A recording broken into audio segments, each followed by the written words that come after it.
Le pendule simple. Un pendule simple est composé d'un corps ponctuel, c'est-à-dire un corps de dimension géométrique négligeable, de masse m, attaché à l'extrémité d'un fil de masse négligeable et inextensible, qui est lui-même attaché à un support. Quand on écarte le pendule de sa position d'équilibre et on le libère sans vitesse initiale,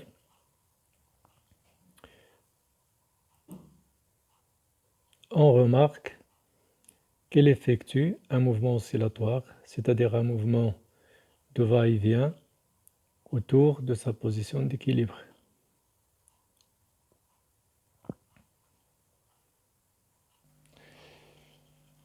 Alors, revenons à l'étude dynamique du pendule simple. À l'état d'équilibre, le pendule simple est en position verticale qui correspond à une abscisse angulaire nulle. Et le corps ponctuel qu'on a assimilé à un poids matériel M est soumis à son poids P et à la tension T du fil. À l'état de mouvement, c'est-à-dire à un instant T,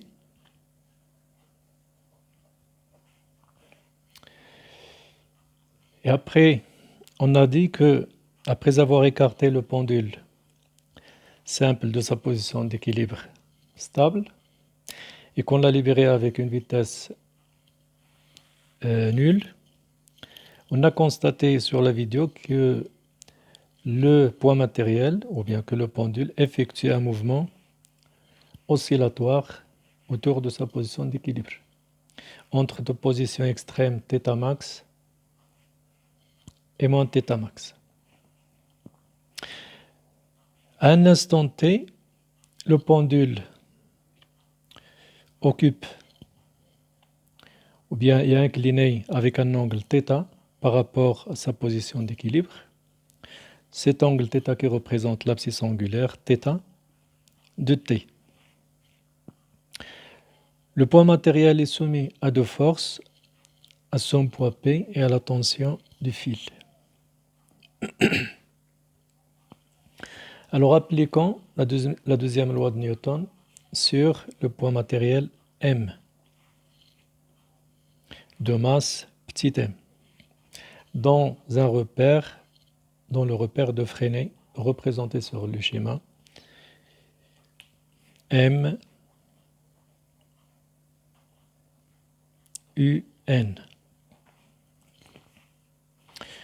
On a, d'après la deuxième loi de Newton, la somme des forces extérieures appliquées sur le poids matériel M, c'est le produit de la masse du poids matériel par son vecteur accélération.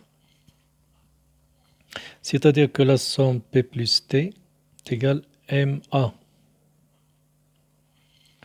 Alors projetons cette équation vectorielle sur l'axe MU. Projection sur l'axe MU du repère de Freinet. On va donc avoir PU plus TU est égal MAU. Or, d'après le schéma, on constate que TU, qui est la projection orthogonale du vecteur T sur l'axe MU, c'est une projection nulle, parce que T est perpendiculaire à l'axe MU.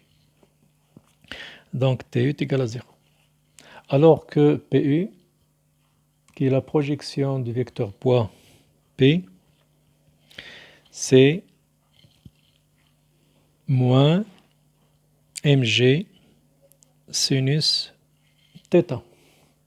On peut le remarquer d'après le schéma. La projection du vecteur P sur la projection orthogonale du vecteur P sur l'axe MU représente bien le produit moins mg sin θ. PU représente bien le produit moins mg sin θ. Donc, en remplaçant chaque terme par son expression, on va donc avoir moins mg sin θ est égal MAU. Or, AU, qui est la composante tangentielle du vecteur accélération, n'est autre que la dérivée de la vitesse linéaire par rapport au temps. Sachant que la vitesse, c'est tout simplement le produit Lθ point. Pourquoi? Parce que le point matériel effectue un mouvement oscillatoire circulaire de rayon L. C'est-à-dire que la vitesse linéaire, il va être liée à la vitesse angulaire par l'expression bien connue V est égal à θ, où R, c'est la longueur du fil. Donc, puisque la vitesse linéaire, c'est tout simplement le produit Lθ point, alors sa dérivée par rapport au temps, c'est L qui est une constante fois la dérivée de θ point, c'est-à-dire L la θ seconde. L fois la dérivée seconde de l'abscisse angulaire, c'est-à-dire L fois l'accélération angulaire. Remplaçant AU par son expression, on va aboutir à l'expression finale, moins mg sin θ est égal à m L θ seconde. En simplifiant par la masse de part et d'autre de l'équation, on va aboutir à l'équation différentielle θ seconde plus g sur L sinus θ est égal à 0. C'est une équation différentielle d'ordre 2, mais qui n'est pas linéaire, à cause du terme sinus θ. Alors on va étudier le mouvement du pendule simple dans le cas des petites oscillations, c'est-à-dire dans le cas où l'on peut confondre le sinus θ avec θ, en imposant à l'amplitude θ max une limite pratiquement 10 degrés. Dans ces conditions des petites oscillations, on va donc avoir une équation différentielle de la forme θ seconde plus g sur L θ est égal à 0. C'est une équation différentielle linéaire d'ordre 2, dont la solution est de la forme bien connue θ de t est égal à θ max cosinus de pi sur t0t plus phi,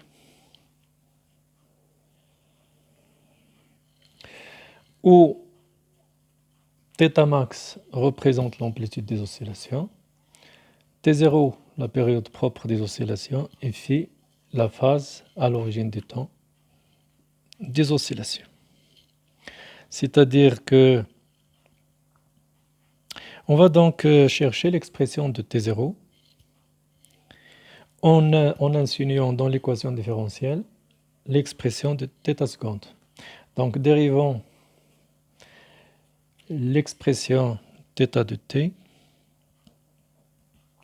Donc θ point c'est moins 2pi sur t0 θ max sinus de pi sur t0 plus phi. Dérivant encore une fois l'abscisse angulaire, on va aboutir à moins de pi sur t0, le tout au carré, θ max cosinus de pi sur t0 plus phi, qui est bien le produit moins de pi sur t0 fois θ de t. Remplaçant alors l'expression θ seconde dans l'équation différentielle, on va trouver directement que moins de pi sur T0 au carré θ plus G sur L θ est égal à 0. En factorisant par θ, on va avoir moins 2pi sur T0 au carré plus G sur L est égal à 0. Et comme on a dit pour les pendules élastiques, pour le pendule élastique déjà traité, que cette équation ne peut être vérifiée quel que soit l'instant t, c'est-à-dire quel que soit l'abscisse angulaire θ, que si ce coefficient est nul. C'est-à-dire que moins 2pi sur T0 au carré plus G sur L est égal à 0. Autrement dit, 2pi sur T0 au carré, ou bien 2pi sur T0 est égal à la racine de G sur L. C'est-à-dire que T0, c'est tout simplement 2pi la racine de L sur G.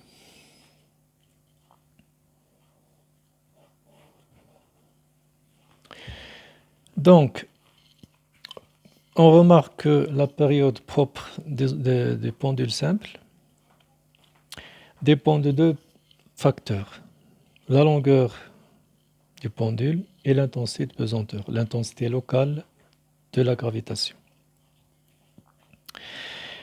Plus la longueur du pendule est grande, plus élevée la période propre. Moins est l'intensité de gravitation G, plus est la période propre des oscillations.